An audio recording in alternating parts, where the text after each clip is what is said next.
وَقُلْ جَاءَ الْحَقُّ وَزَهَقَ الْبَاطِلُ إِنَّ الْبَاطِلَ كَانَ زَهُوقًا وَنُنَزِّلُ مِنَ الْقُرْآنِ مَا هُوَ شِفَاءٌ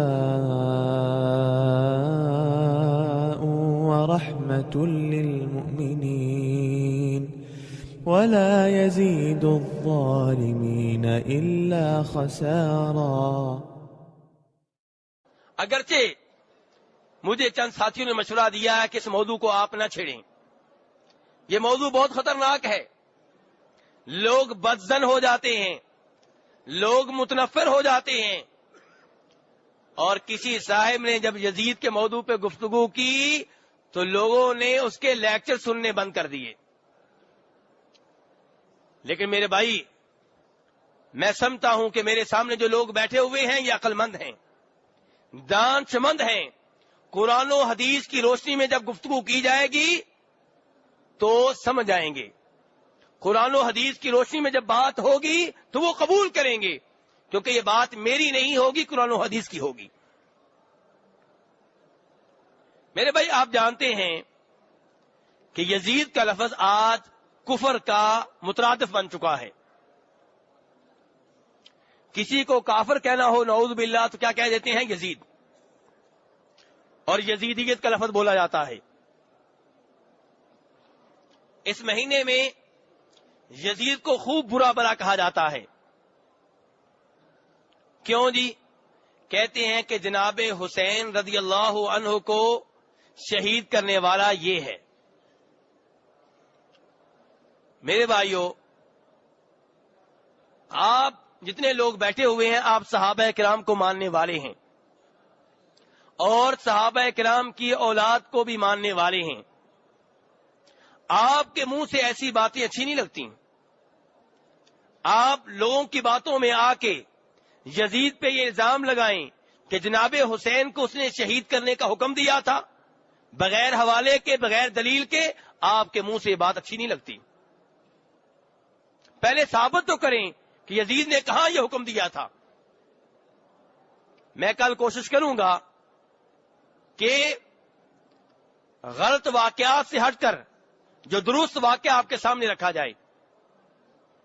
جناب حسین سے محبت اپنی جگہ پہ، ان کا احترام اپنی جگہ پہ، وہ نوجوانوں کے سردار ہیں، یہ فضیلت اپنی جگہ پہ، وہ نبی صلی اللہ علیہ وسلم کے پھول ہیں، یہ بات اپنی جگہ پہ، اس میں کوئی شک و شبہ نہیں ہے، ان کے فضائل بہت زیادہ ہیں۔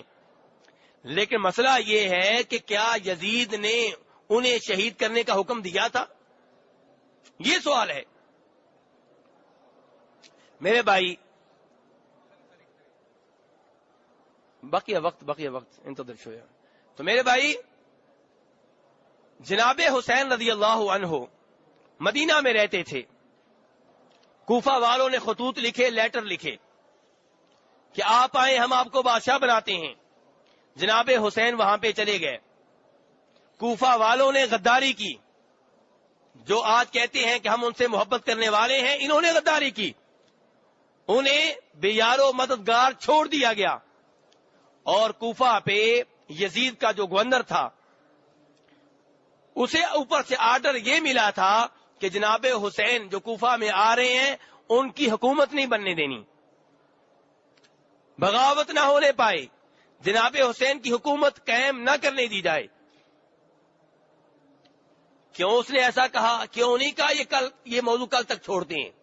لیکن بہرحال یزید نے یہ نہیں کہا تھا کہ جناب حسین کو شہید کر دیا جائے، یہ کہا تھا کہ ان کی حکومت نہ بننے پائے۔ اب میرے بھائی، اس زمانے میں موبائل نہیں ہوا کرتے تھے، اس زمانے میں فیکس نہیں ہوا کرتی تھی، اس زمانے میں ٹیلی فون نہیں ہوا کرتے تھے، خبر کئی دنوں کے بعد دوسرے شہروں میں پہنچا کرتی تھی۔ تو بہرحال معاملہ ایسے چلتا رہا۔ تھوڑی دیر کے بعد ایک بڑا لشکر پیچھے سے پہنچ گیا، جن کی تعداد 4000 تھی، اور ان کا قائد عمر بن سعد بن ابی وقاص تھا۔ اس کو اصل میں ابن زیاد نے تیار کیا تھا رئی کی جانب جہاد کے لیے کہ تم وہاں پہ جہاد کرو۔ اوپر سے یہ معاملہ پیدا ہو گیا تو اس نے کہا پہلے اس معاملے سے نمٹو پھر جہاد کے لیے جانا. تو عمر آئے, جناب حسین سے مذاکرات ہوئے. جناب حسین صحابی ہیں, آل بیت میں سے ہیں, اللہ کے رسول کے نواسے ہیں, اور عمر جو ہے سعد بن ابی وقاص کا بیٹا ہے. معاملہ یہ طے ہوا کہ جناب حسین نے کہا میری 3 تجاویز ہے. نمبر 1, مجھے واپس جانے دو مدینہ مکہ. نمبر 2, اگر یہ نہیں مانتے تو مجھے جہاد کے لیے جانے دو, جہاں کافروں سے جہاد ہو رہا تھا کہ لڑتے لڑتے شہید ہو جاؤں. اگر یہ بھی نہیں مانتے تو مجھے یزید کے پاس جانے دو تاکہ میں اس کے ہاتھ پہ بیعت کر لوں. عمر نے کہا ٹھیک ہے, مجھے منظور ہے, میں ابن زیاد کو پیغام بھیجتا ہوں اور آپ یزید کو بھیجیں. ابن زیاد تک پیغام پہنچا. ابن زیاد بہت خوش ہوا, ٹھیک ہے, لیکن وہ جو ہوتے ہیں نا بادشاہ کے قریب رہنے والے درباری, یہ بڑے عجیب قسم کے لوگ ہوتے ہیں. تو وہاں پہ ایسا درباری ایک موجود تھا جس کا نام آپ نے سنا ہوگا, شمر بھی کہتے ہیں, شمر بھی کہتے ہیں اسے. تو شمر نے کہا نہیں ابن زیاد, حسین کو آپ تب معاف کریں رضی اللہ تعالی عنہ کہ اگر وہ آپ کے سامنے ہتھیار ڈال دیں, اپنے آپ کو آپ کے حوالے کر دیں. اس نے کہا بالکل ٹھیک ہے, بڑا خوش ہوا. جناب حسین تک بات پہنچی, انہوں نے کہا ابن زیاد کے حوالے اپنے آپ کو کبھی نہیں کروں گا. چنانچہ ابن زیاد نے شمر سے کہا کہ عمر کو قیادت سے ہٹا دو, قیادت تم خود سنبھالو اور معاملے کو ختم کرو. اب شمر کے لوگ لڑنے کے لیے آئے, اور اس سے بھی پہلے زور اثر کی نماز کا وقت تھا. یہ بات سننے والی ہے جو کہتے ہیں کہ پانی بند کر دیا گیا, اس میں کوئی شک نہیں, جناب حسین کے اوپر ظلم ہوا, وہ مظلومانہ شہید ہوئے, ان کا بہت مقام و مرتبہ ہے, آل بیت میں سے ہیں, ان کی محبت ہمارے دلوں میں بستی ہے, ہمارے ایمان کا حصہ ہے. لیکن معاملہ اتنا بیان کیا جائے جتنا ہے. صورتحال یہ یہاں تک تھی کہ زور اثر کی نماز کا وقت ہوا, جناب حسین نماز پڑھنے لگے, وہ لوگ بھی پیچھے نماز پڑھنے کے لیے آ گئے. جناب حسین نے کہا تم اپنے امام کی قیادت میں پڑھو. انہوں نے کہا نہیں, نماز آپ کے پیچھے پڑھیں گے. تو انہوں نے نماز جناب حسین کے پیچھے پڑھی ہے, زور کی بھی اور اثر کی بھی.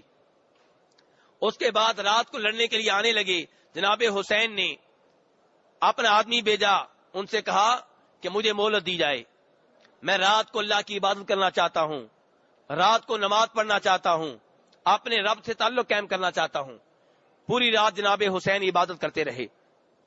اگلے دن وہ جو کہتے ہیں نا 40 دن یہ ہوا وہ ہوا, لمبا چوڑا معاملہ نہیں ہے. جو ہوا جناب حسین پہ ظلم ہوا, لیکن اتنا بیان کیا جائے جتنا ہوا, مرچ مسالہ نہ لگایا جائے. تو اگلے دن لڑائی ہوئی.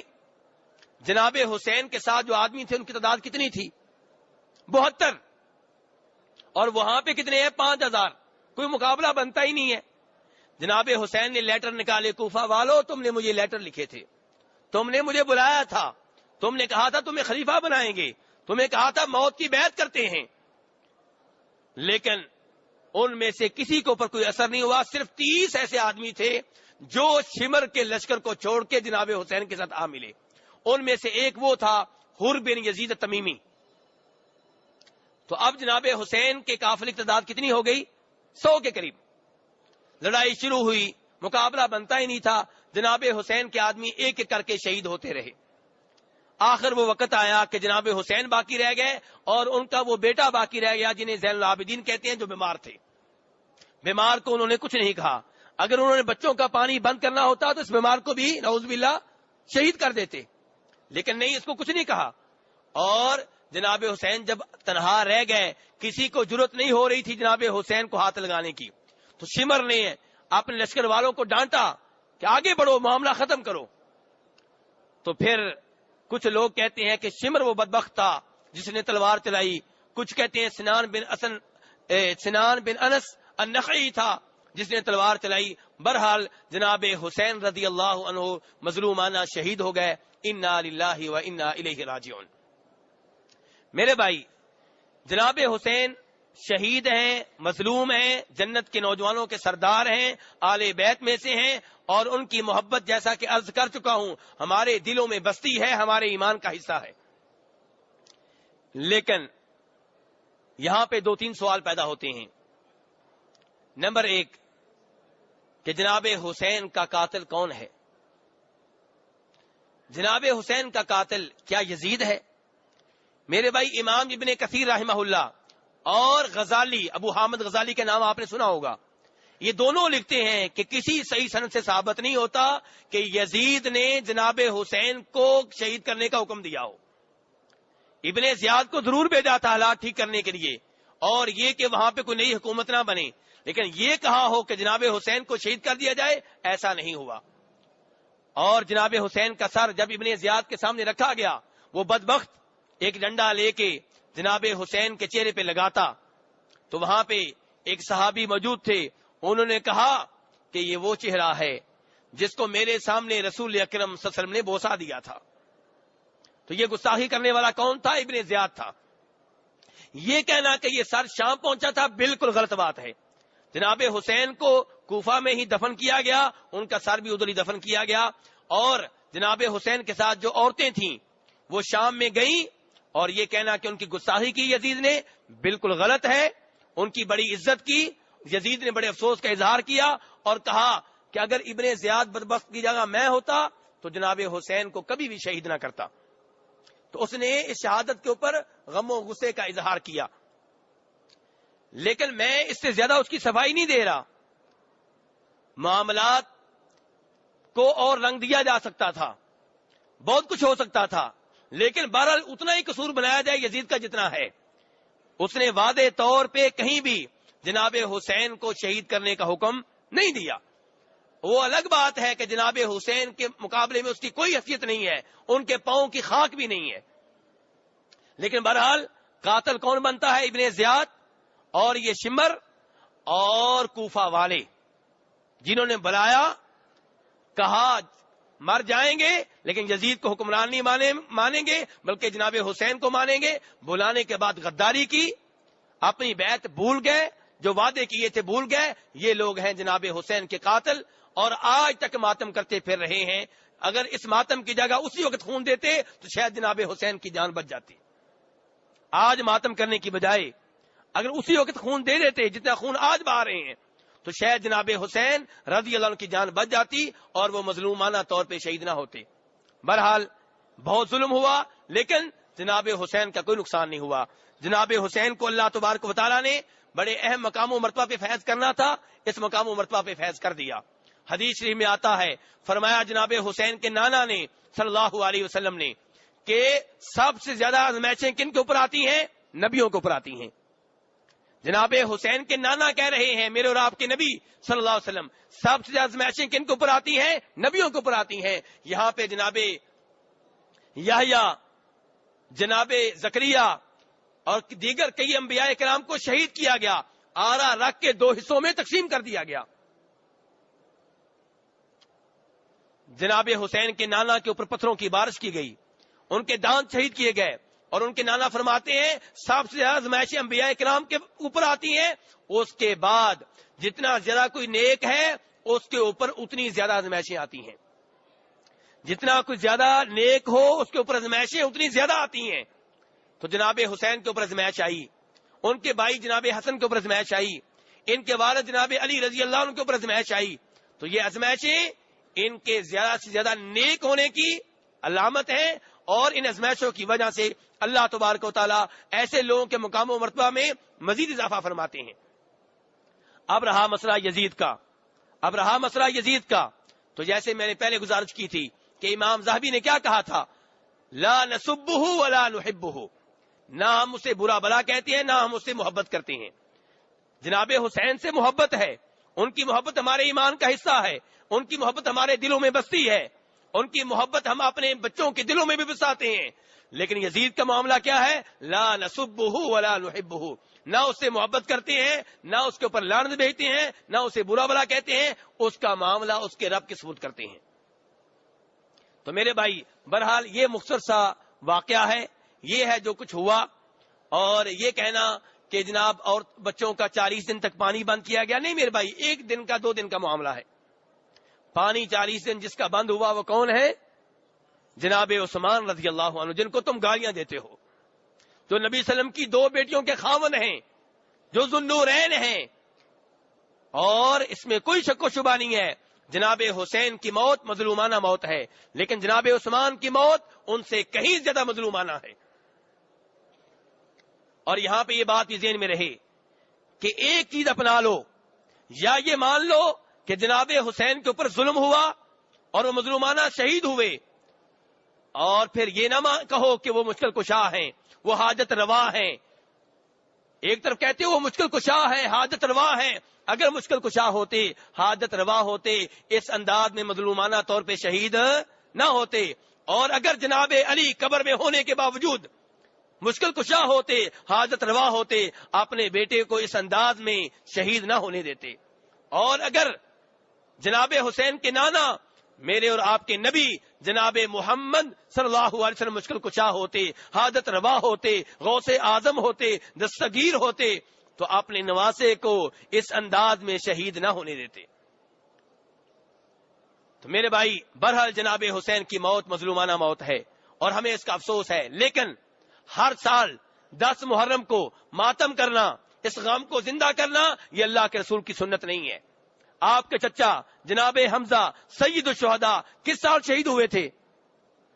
سن 2 ہجری میں، اور اللہ کے رسول کب فوت ہوئے؟ سن 11 ہجری میں۔ بتائیے کسی سال اللہ کے رسول نے ان کے فوت ہونے والے دن کو بطور یوم غم کے منایا ہو، یا صحابہ کرام نے رسول اکرم صلی اللہ علیہ وسلم کے فوت ہونے کے دن کو بطور یوم غم کے منایا ہو؟ اور تو اور وہ سال جس سال نبی صلی اللہ علیہ وسلم کی بیگم جناب خدیجہ اور آپ کے چچا ابو طالب فوت ہوئے، اس سال کو نبی صلی اللہ علیہ وسلم کے لیے غم کا سال قرار دیا جاتا ہے۔ کیا اللہ کے رسول نے ان کے یوم وفات کو بطور غم کے منایا؟ بالکل نہیں منایا۔ مسلمان تو صبر کرنے والا ہوتا ہے، مسلمان کو خوشخبری تب ملتی ہے جب صبر کرے، وبشر الصابرین۔ یہاں پہ تو یہ صورتحال ہے کہ نبی صلی اللہ علیہ وسلم ایک قبر کے پاس سے گزر رہے تھے، قبر کے اوپر ایک عورت بیٹھی رو رہی تھی۔ اللہ کے رسول نے کہا اتق اللہ واصبری، اللہ سے ڈر جاؤ اور صبر کرو۔ وہ کہنے لگی اگر تمہارے اوپر مصیبت آئی ہوتی تو میں دیکھتی تم کیسے صبر کرتے ہو۔ اس کو پتا نہیں تھا کہ اللہ کے رسول ہیں۔ جب پتا چلا آپ کے گھر آئی، صفائیاں دینے لگی کہ مجھے پتا نہیں تھا۔ آپ نے فرمایا الصبر عند الصدمۃ الاولی، صبر وہ ہوتا ہے جو اس وقت کیا جائے جب آپ کو غم کی خبر ملتی ہے۔ اور یہاں 1400 سال ہو گئے ہیں، ابھی تک صبر نہیں ہو رہا۔ اور ماتم کرنے والے وہ جو جناب حسین، جن کے ہاتھ جناب حسین کے خون سے رنگین ہیں۔ میرے بھائی، جناب زینب بنت ابی سلمہ روایت کرتی ہیں، بخاری مسلم کی روایت ہے کہ جب ام حبیبہ کے والد ابو سفیان فوت ہوئے، 3 دن گزرے تھے، ام حبیبہ نے عورتوں والی خوشبو منگوائی جس میں رنگ ہوتا ہے، خوشبو نہیں ہوتی، اپنے رخسار پہ وہ خوشبو لگائی، اپنے ہاتھوں پہ لگائی، اور پھر دیکھنے والیوں سے کہا مجھے خوشبو کی کوئی ضرورت نہیں تھی، میں نے صرف اس لیے لگائی ہے کہ فرمایا تھا نبی صلی اللہ علیہ وسلم نے کسی عورت کے لیے جائز نہیں ہے کہ وہ کسی کے مرنے پہ 3 دن سے زیادہ سوگ منائے، سوائے خاوند کے، کہ خاوند کا سوگ کتنے دن ہوتا ہے؟ 4 مہینے اور 10 دن۔ تو اور یہاں پہ عورتیں آج تک سوگ منا رہی ہیں، 3 دن نہیں ہوئے ان کے۔ اور ایسا ہی زینب بنت جاش نے کیا تھا، وہ بھی نبی صلی اللہ علیہ وسلم کی بیگم ہے، ان کا بھائی فوت ہوا، 3 دن گزرے، خوشبو لگائی اور لوگوں کو بتایا کہ مجھے خوشبو کی کوئی ضرورت نہیں تھی، میں نے صرف اس لیے لگائی ہے کہ فرمایا تھا نبی صلی اللہ علیہ وسلم نے کہ جب عورت کی میت کے 3 دن گزر جائیں تو اسے سوگ منانے کی اجازت نہیں ہے سوائے خاوند کے۔ اللہ تبارک و تعالیٰ سے دعا ہے کہ ہمارے عقائد کی اصلاح فرمائے، ہمارے دلوں میں آل بیت اور صحابہ کرام کی محبت کو داخل کرے، اور ہمیں صحابہ کرام کے اختلافات میں واقع ہونے سے بچائے، ان کے خلاف باتیں کرنے سے دینی رہنمائی کے لیے ہمارے چینل کو سبسکرائب کر دیجئے اور گھنٹی کے نشان کو دبا دیجئے تاکہ آپ کو مزید قیمتی ویڈیوز ملتے رہیں۔ جزاک اللہ خیر۔